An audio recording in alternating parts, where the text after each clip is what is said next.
Hello and welcome to Pleasure Reading. I'm your host, Amelia Ruby, and this is a podcast about the pleasure of reading, where I share curated reading lists, author rankings, chats with my bookish friends, and more. If you too take pleasure in reading, I hope that you will subscribe and share this show with a friend. Cheers to your next best book. Hello and welcome to Pleasure Reading, a podcast about the many pleasures of reading, where I, your host, Amelia Ruby, share curated book lists of the things that I am live, laugh, loving, and reading in different seasons of the year. Something that's been new for me in 2026 is that this year I decided to see if I could become a sports fan. Now, I am kind of a lifelong sports hater. I'm a big fan of the arts. I love to go to museums. I love to go to films. I love to go to concerts. I love to support the arts in all of its forms. And I've always kind of had this, I think, justified chip on my shoulder that sports are so much more lucrative and supported professionally than being an artist is. And because of that, I felt like I didn't want to be a sports fan because I'm out here supporting the arts instead. And that is still true. I stand behind all of that. But at the beginning of 2026, I wanted some new hobbies. I wanted some new ways to connect with my partner. And I wanted to see if I could sort of shift something about myself. As I grow older, I'm always interested in finding the ways that I can remain flexible, that I can keep growing and changing and evolving and not get, quote unquote, set in my ways. And so at the end of 2025, I decided to watch all of the basketball games on Christmas Day and pick a team that I would cheer for in 2026. I picked basketball because it's a really, I find, entertaining sport to watch on television. There's a lot happening. You can sort of trace the ball up and down the court. It's a really high scoring game. And it didn't have some of the pitfalls of some of my other sports that I don't enjoy. I'm not a big fan of some of the rampant, patriarchy, misogyny, homophobia that you'll find in sports like football or hockey. I know it can come up in basketball too. None of these men's sports specifically are immune from this. But I felt like there were some openings in basketball and that if I started watching the NBA, then I could also get really into the WNBA, which is such, a lauded queer sport, as I have found in the things I'm going to share in this episode and otherwise. So in 2026, I became a basketball fan. And that has opened me up to exploring other sports, trying to decide other things I might be interested in. I have really enjoyed starting to watch ultra running and ultra marathons, which was a real surprise to me. My friend Nick introduced me to this sports culture and I'm loving it.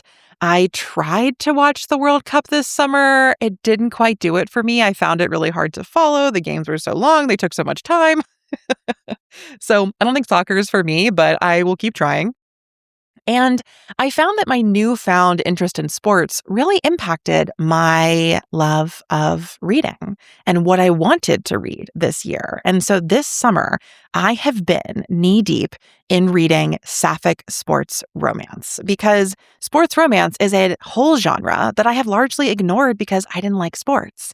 And when I'm reading romance, I always prefer to read a queer romance. And of course, I got swept up in the heated rivalry craze at the beginning of 2026, end of 2025 as well. I loved the show. I read a couple of the books. I got very into that sports romance subculture. But I didn't just want it to be queer. I wanted it to be sapphic. I wanted some great lesbian romance. I wanted great queer romance that skews femme. And so I started searching for it and trying to find books that would sort of, scratch that itch for me, so to speak. Now, this wasn't my first foray into this subgenre because my friend Rosie recommended the book Cute by Meryl Wilsner to me a couple years ago, I guess. And I loved that book. I thought it had some of the spiciest, best written sex scenes that I had found in contemporary romance, and I recommended it far and wide. So if you're just entering sapphic sports romance, I highly recommend Cute by Meryl Wilsner. It's set on the women's national team for soccer. It has really great relationships and dynamics, and I loved that book. But in this episode, I'm actually going to focus on more recent releases. So I'm going to share 6 Sapphic sports romances that have all come out within the past 12-ish months. So new releases from all different sports. We're going to talk about hockey, tennis, F1, WNBA, volleyball, softball. We're going to talk about more traditional, quote unquote, Sapphic romance, as well as trans-inclusive Sapphic romance. And it's going to be a great time. 3 of the books I'm going to recommend I have already read and loved. 3 are the next up on my summer reading list, and I'm so excited to share these with you. Before I dive into the list, I do want to say that I've decided to take the rest of the summer and fall off of this podcast. I have a lot going on in my personal life and the other side of my work, and I just need to press pause here. I typically share 1 episode or so a month, but I'm going to take the fall off and just return at the very end of the year with an episode around my best reads of 2026. I have read some really great books this year, some things I'm really enjoying, but I'm just not finding the time to make episodes about it. So we're going to press pause for the next, 4 or 5 months, and I will return at the very end of 2026 for an update on my best reading of the year. But between now and then, I hope you enjoy these 6 Sapphic sports romance reads that I highly, highly recommend for summer and beyond. Okay, we'll start with the ones that I have already read, and I want to begin with Running Home to You by Samantha Saldivar. This book was very kindly shared with me by Samantha's PR team, and I'm so glad they sent it to me because it is a Sapphic sports romance about softball. And softball has never been a sport that I've watched or known much about, so I probably wouldn't have picked it up if it wasn't recommended and sent to me. But when I read it, I loved it. So let me tell you about the sort of characters and the synopsis, and I'll share a few things I really liked. So in Running Home to You, we meet Abby Cruz and Kate Hutchins. And Abby has just transferred to Inslee University and joined the softball team. She's coming from UCLA, which is a much more better school, where she played softball there, but got let go from the team because of reasons we don't really know. And now she's come to this lower division, so lesser league school, to play softball there. And she plays the same spot as Kate, our other main character. So Abby's talent and sort of reckless behavior really threaten Kate and all of the effort that she's put in to get this spot on the team to try to finally become a starter now that she's an upperclassman. And they start the book with this sort of rivalry. But as they learn to work together, they discover that their differences bring them closer together rather than farther apart. And they can really find a sense of home and self-discovery in each other. So I don't want to spoil anything of this book, but one of the things I really, really loved about it is that it spans a really kind of long time. It's not just the story of Abby and Kate falling in love in college. We actually see how much they go through together in their last 2 years of college, as well as what comes next when they enter graduate school and professional sports and they get jobs. And I think that because this book really takes its time and lets this relationship unfold over time, we're actually able to see how much healing has to happen before we can be sort of the best people and partners in relationships. We're able to grow with the characters. We're able to travel around the world with them. And I felt like that added so much depth and richness. This wasn't simply a we're going for the gold, trying to win the tournament, and we fall in love over the course of, those 6 months that year, and now it's done. This was really a book about 2 people who are struggling to heal from things that they've undergone in their childhood or teen years, who are trying to come out together, who are trying to be out in public, who are there's so much that comes up in this. So if you're interested in sports romance and Sapphic stories that talk about religion, because it's actually a big undertone or theme here, that talk about coming out, that talk about being in different places or relationships to your own sexuality in a queer relationship. If you're interested in Sapphic sports romance that talks about overcoming generational trauma, that talks about how to build new relationships with your family, that talks about professional career, And it talks about sports and falling in love among all of that. I highly, highly, highly recommend Running Home to You by Samantha Saldivar. This was definitely a 5-star romance for me. I love the story. I love the characters. I will be passing this book to many friends to have them borrow it and read it. And I hope that you, dear listener, will pick up a copy for yourself as well. Up next, I read Hot Girls with Balls by Benedict Nguyen. So this is a volleyball romance, and it is not quite a romance. I actually think the genre this fits into is more literary fiction than it is romance. I would definitely put it in that category, but it is a love story. It does focus on a relationship between our two main characters, Six and Green. Six and Green are Asian American trans women who play men's pro volleyball. So there's a lot going on here with the understanding of gender, with the major issues like societal issues around trans women in sports. And that really gets sort of unpacked and talked about here. There's also a lot about identity and self-discovery. There's a lot about race and what it means to be Asian and American. They bring plot lines of the pandemic in and violence against Asian American women during that time period. And I also think one of the big things in this book is what it means to love somebody that you work with and compete with in your profession, right? Because these players play on different teams. Six and Green are on different teams. So they're competing on the volleyball court, but they're also competing in the sort of broader realm of being sports celebrities. And this book talks a lot about social media. So throughout the book, Green is kind of always tracking how many Instagram followers they have, how big their platform is. And Six has a slightly larger platform than them, but seems to hold that much more lightly, is much less invested. And so there is this sort of love, but also jealousy between them. There is misunderstanding that they have to go through. They each have very different relationships to the sport they play and to the sort of public celebrity it gives them, while they also are deeply in love and feel like no one else understands them the way that they understand each other because they're in such hyper specific identities and career paths and lifestyles. And so I really enjoyed this book and sort of learning about a sports culture I know nothing about, which is men's pro indoor volleyball, as well as understanding that through this lens of transness, through this lens of Asian American identity and experience. And I think this book is just a really interesting read. It reminded me a lot of when I read Diket by Jenny Fran Davis, because Hot Girls with Balls is highly stylized. It has follower counts and heights, and there are all these sections where you actually read and sort of learn what's happening through the comments on different Instagram lives or posts.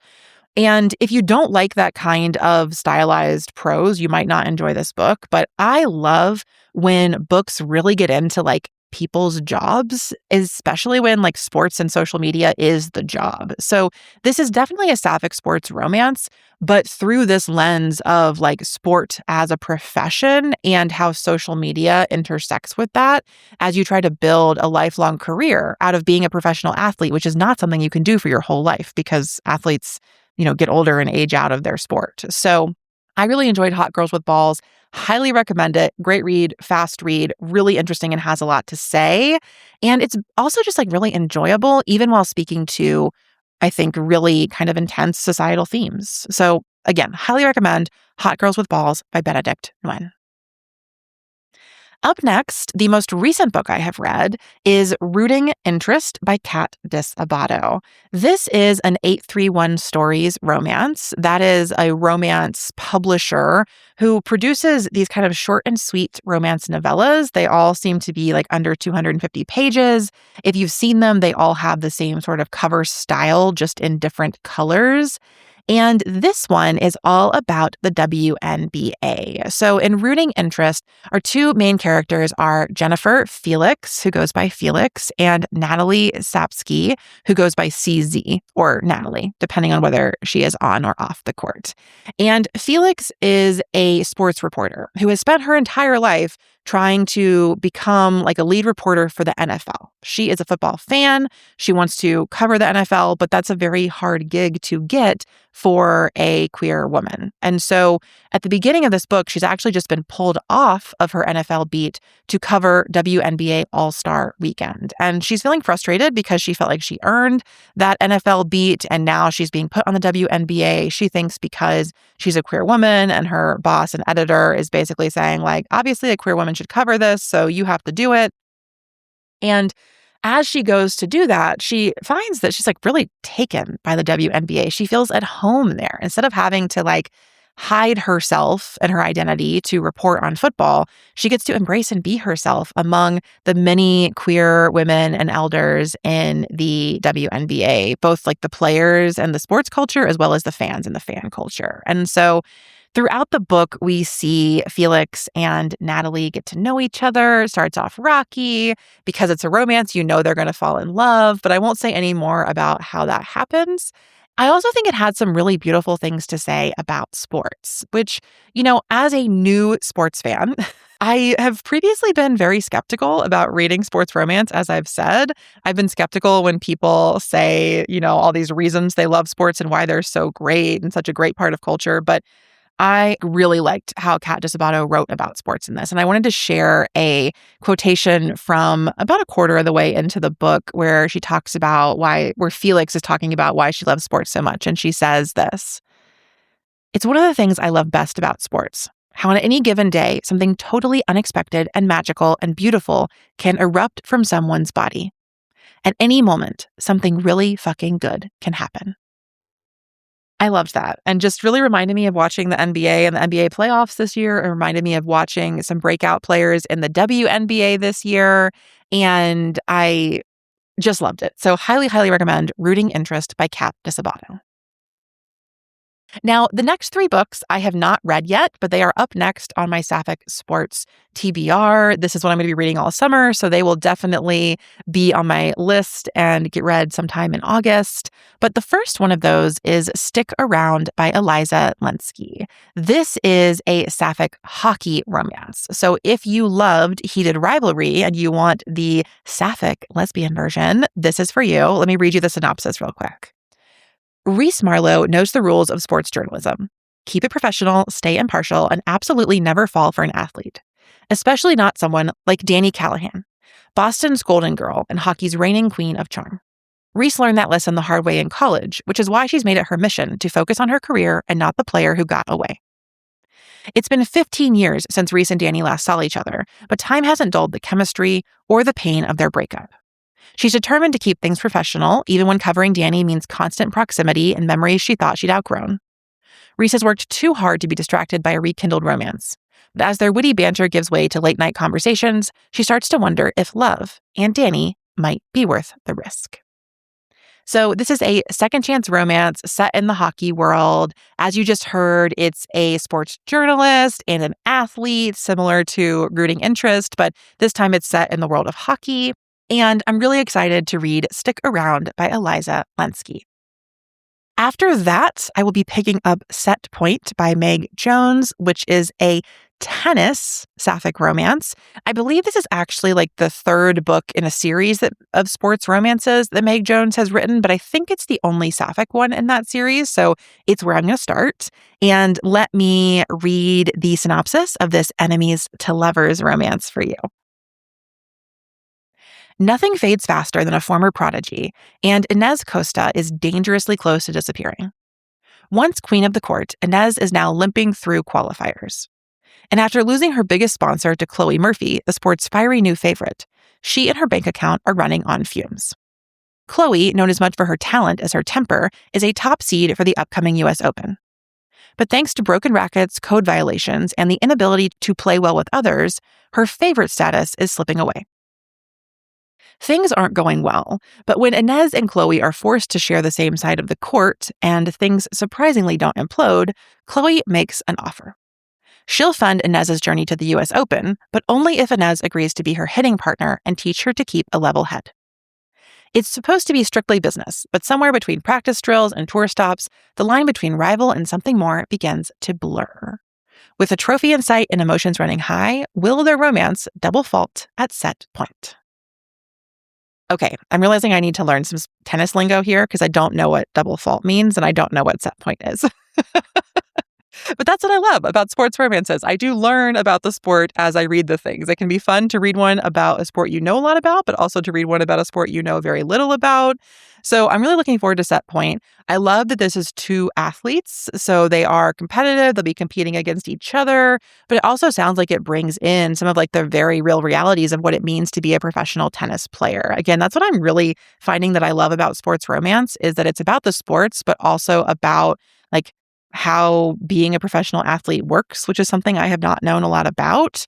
So if you're into tennis or you want to learn about those dynamics, I do recommend Set Point by Meg Jones. And finally, the sixth book on this list is from a sport that I think know the least about of all of these, which is F1. I know nothing about racing cars. Like, I've seen a few movies, but beyond that, I know nothing about Formula One. So this is an F1 Sapphic romance. It's called Make Your Move by Melissa Braden. And let me read you the description so we can all learn a little bit more about Formula One. Reese Maddox is the kind of driver who's relied on raw talent and unshakable confidence to get her to the top. But when that approach stops being enough, she's recruited into Formula Next, the all-female racing academy designed to fast-track drivers to Formula One. At Formula Next, raw talent isn't enough, and Reese is about to learn what it really means to be coached. Sloane Foster was once the next big thing in Formula One until a crash ended her career and made her retreat from the spotlight. Now she's back, this time on the other side of the circuit, tasked with coaching the next generation of racers. She's not looking for redemption, and she's definitely not looking for complications. But Reese is all fire and temptation. And keeping things professional becomes harder with every stolen glance and late-night debrief. The rules are clear, the lines are drawn, but in a world fueled by adrenaline and ambition, one bold move could change everything. Ooh, fun. Okay, so in this one, we have, it seems like, an athlete and a coach romance. And I've read the first few pages of this, and I know that it also talks a lot about, like, as a professional athlete, what it means to brand yourself as well as to be very good as an athlete. And so I'm intrigued to see how that comes in as well and hopefully learn a lot about F1 as I read this. I was just starting it last night as I'm recording this, and I think I'll probably read this one next. So that is my list of 6 Sapphic sports romances for your summer reading list. Just to briefly recap, I shared the softball Sapphic romance, Running Home to You by Samantha Saldivar. Then the volleyball romance, Hot Girls with Balls by Benedict Nguyen. Then the WNBA and reporter romance, Rooting Interest by Kat Disabato. Then I talked about Stick Around by Eliza Lenski, which is all about hockey. Set Point by Meg Jones, about 2 professional tennis players. And Make Your Move by Melissa Braden takes us into the world of F1. I have linked all of those in the show notes, as well as provided a list of these Sapphic sports romances and a few more that are less recent releases, but I do recommend or look forward to reading. As always, if you make a purchase through those affiliate links, I will receive a small kickback as thanks for the recommendation. And as a reminder, I will be taking the rest of summer and fall off from the podcast, returning at the end of the year with a list of my top reads of 2026. Thank you so much for tuning into Pleasure Reading. I hope you've been enjoying what you're reading, and I can't wait to be back here with you to chat more. Until then, cheers to your next best book.